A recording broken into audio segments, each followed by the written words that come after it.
Good morning, everyone. I'm Peter Guenther, and I'm talking about demystifying serious games and gamification today. This is a talk this is the third time I've done some variation on it. I'm very interested to find what I've learned since last time as I go today. And I want to make 3 points this morning. And the first came to me this morning, so I'm still kind of workshopping it in my mind.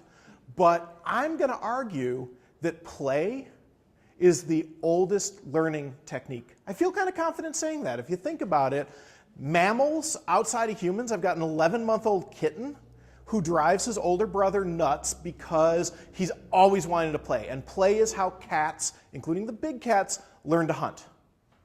And I think birds play a little bit too. So play as a way of learning well predates humans and symbolic thought and all of that.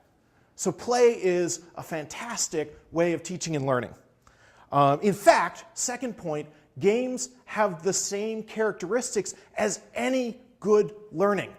That's why people love to play games. That's why games are great learning. First of all, they give clear, immediate feedback. They let you know how you're doing. Second, they have an appropriate level of challenge. You're not being over-challenged, you're not being under-challenged. You're getting something that then motivates you and engages you, something you can succeed at. Okay, zone of proximal development.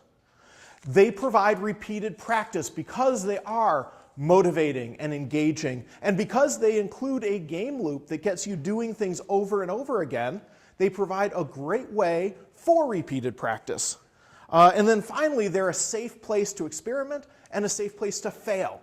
You can make mistakes and learn from them with minimal penalty and no real-life penalty. So the question then is, how do we use games, or how do we use game elements to help learners learn what they need and what we want them to learn?